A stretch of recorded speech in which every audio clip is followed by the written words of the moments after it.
December is right around the corner. And that December pressure, it's predictable, isn't it? Like every year, pastors feel it. The budget gap, the stage announcements, the finish strong, emails. You're tired of that. And I get it because pressure is what happens when planning doesn't. Most churches don't actually have a year-end giving plan. They just have a few reminders. And reminders, they inform, but plans inspire. So today, in today's episode, I want to help you turn year-end giving from a stressful season into a strategic one, one that fuels your mission instead of draining your energy. Here's the pattern that most churches fall into, right? Fall ministry starts, everyone's busy, budgets feel tight, then Thanksgiving hits, and someone finally says in a meeting, hey, we should probably mention year-end giving, and cue the same old stage announcement and add that one email. Pray that the numbers actually catch up. But that's not a strategy. That's just survival.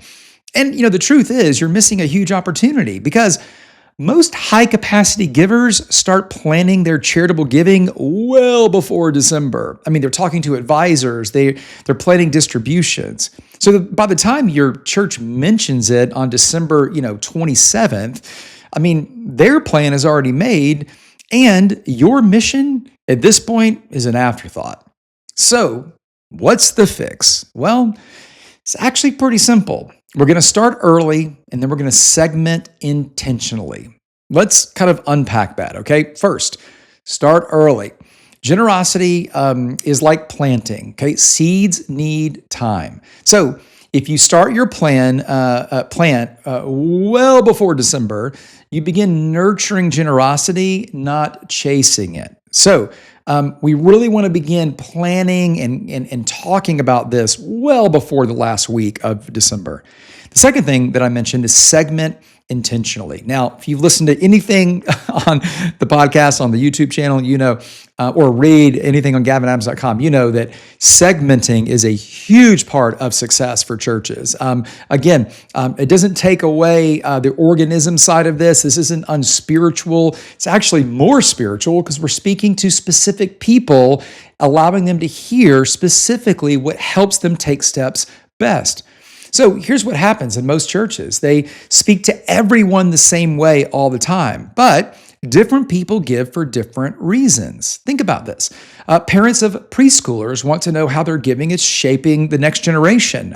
Empty nesters want to know how they're leaving a legacy. First-time givers want to see the impact of even, small contributions.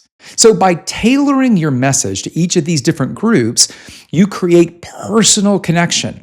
And personal connection drives increased participation. Think of it this way. A reminder, right, says, please give. A conversation says, here's what your giving can do.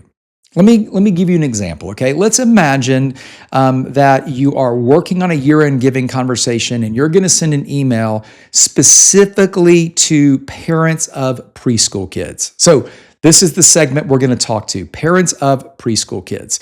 Maybe you would say something like this, whether in a group setting or through an email. Every Sunday, kids cry at church.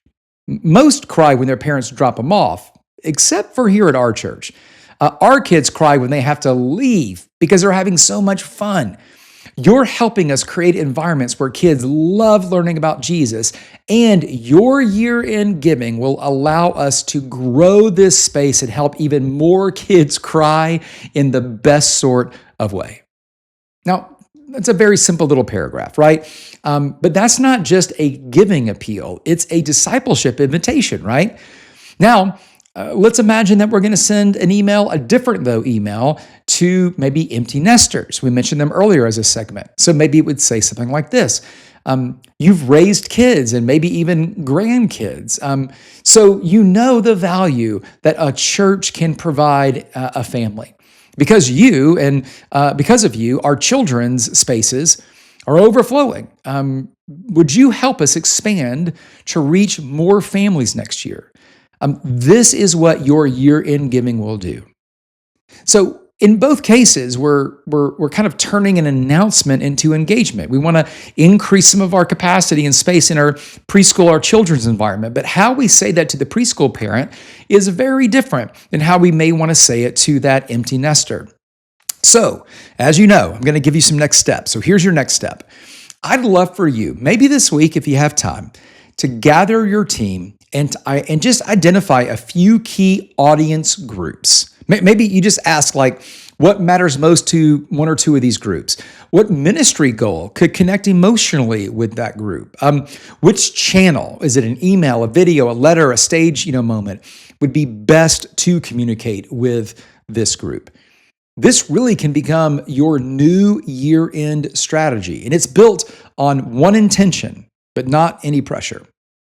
If you would like help building kind of a full generosity system that includes year-end giving, I'd love for you to reach out to me. I built a funding funnel framework. Every church that works with me is using it, and it's a part of the working relationship that we have. I teach it to you and help you implement it. But if you would like just to learn a little bit more about that, just go to gavinadams.com, shoot me, go to the Let's Talk and shoot me a quick message, or just email me, gavin@gavinadams.com. I'd love to have a conversation with you about how your church can be more intentional when it comes to generosity.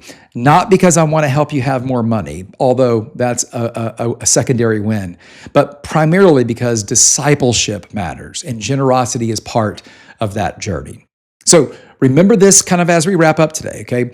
Generosity shouldn't be something that you chase. It should be, though, something that you cultivate.